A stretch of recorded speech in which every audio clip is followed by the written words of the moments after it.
Heal कर रहा है राइट नाउ। बहुत सी पेन्स, यूके ब्रांच, खुदावन का आत्मा आपको हील कर रहा है राइट नाउ। परमेश्वर की उपस्थिति हमारे बीच में है और वो आपको चंगा कर रहा है राइट नाउ। ब्रेक थ्रू मैं देख रहा हूं आपके पेपर्स और डॉक्यूमेंट्स में। खुदावन आपको ब्रेक थ्रू दे रहा है, आपकी चीज़ों को वो जल्दी कर रहा है और वो ब्लेस कर रहा है आपको। शांति आपका हिस्सा है यीशु मसीह के नाम में। प्रार्थना करता हूं कनाडा ब्रांचेस के लिए, ऑनलाइन सब लोगों के लिए। ऐसे मौसम में भी आप चर्च में हैं, यह आपके बड़े विश्वास का प्रमाण है और परमेश्वर विश्वास करने वालों को कभी भी शर्मिंदा नहीं होने देता।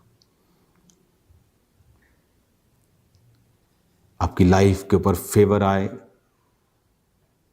ऐसा फेवर जो नॉर्मल नहीं लगे, एक्स्ट्रा ऑर्डिनरी हो, आप उसे रिसीव करें।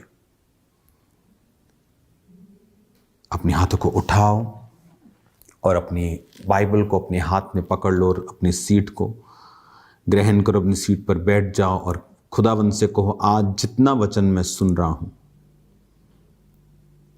मैं फलों को लेके आऊं और इस वचन को अंधकार की शक्तियां चुराएं ना पिता। मैं आपकी लाइफ के ऊपर नए डिवाइन हेल्पर्स को, आपकी मैरिज के लिए डिवाइन पार्टनर्स को आपकी लाइफ पर मैं आता हुआ देख रहा हूं। कैंसर को बदलते हुए देख रहा हूं, रिपोर्ट्स को चेंज होते हुए देख रहा हूं।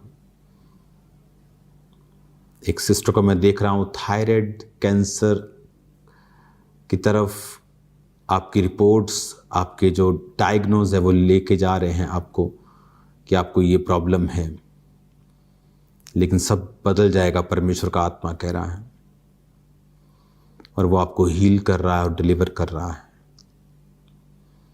सब बदल जाएगा, इस आवाज को ध्यान रखना, सब बदल जाएगा यीशु मसीह के नाम में। मैं आपको ब्लेस करता हूं प्रभु के नाम में।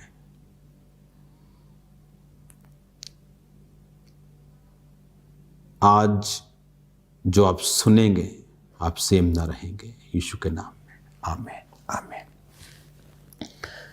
प्रकाशित वाक्य 12 उसकी 11 आयत को मैं पढ़ूंगा और इस आयत को हम हिंदी, इंग्लिश और उसके बाद फिर एम्प्लीफाइड बाइबल में पढ़ेंगे। पहले मैं इसे हिंदी में पढ़ूंगा। वे मेमने के लहू के कारण और अपनी गवाही के वचन के कारण उस पर जयवंत हुए और उन्होंने अपने प्राणों को प्रिय ना जाना, यहाँ तक कि मृत्यु भी सह ली।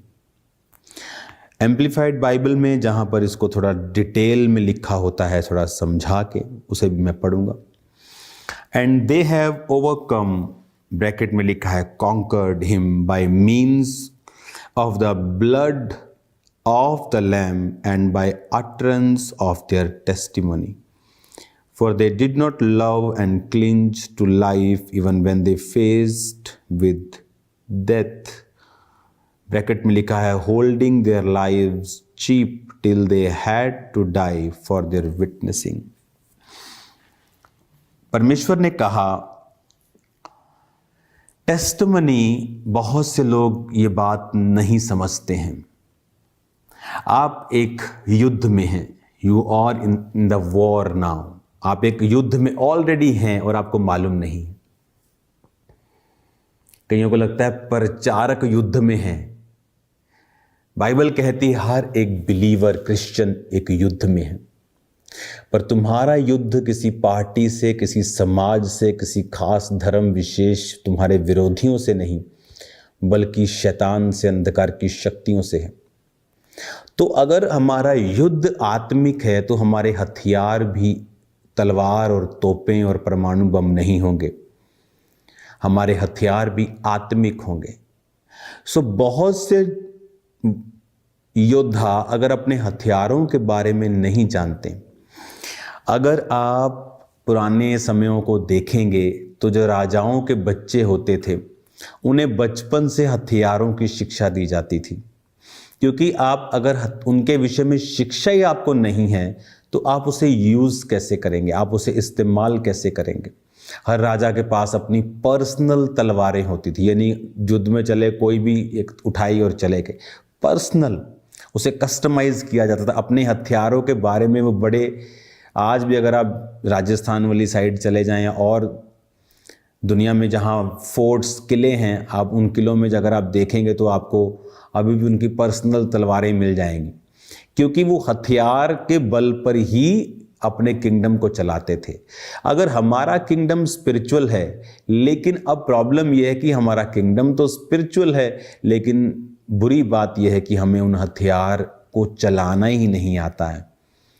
विश्वासियों को पता ही नहीं है। अभी भी वो जैसे अन्य जाति लोग बिना नॉलेज के सिर्फ जाते हैं और बड़बड़ करते हैं। बाइबल में लिखा, अन्य जातियां बकबक करती हैं प्रार्थना, मुझे ये चाहिए, मुझे ये चाहिए, मुझे ये चाहिए, मुझे ये चाहिए। परमेश्वर कहता, तुम्हारे मांगने से पहले मैं जानता हूं तुम्हें क्या चाहिए।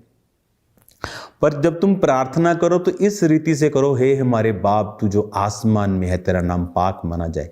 वर्शिप से शुरुआत करो। तो परमेश्वर ने वो प्रार्थना के शब्द नहीं सिखाए, तरीका सिखाया है और वचन सिखाया है, जो वचन कहता है कि हमें युद्ध करना है और हमारे हथियार हैं युद्ध के। टेस्टिमनी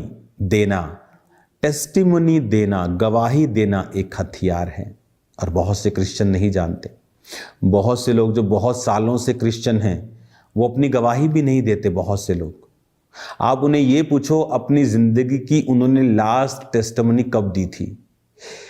आप इस बात से अंदाजा लगाओ कि जब 4 व्यक्ति इकट्ठे होते हैं, एक भी बार उन्होंने यीशु मसीह के बारे में बात नहीं की, एक भी बार अपनी गवाही के बारे में बात नहीं की।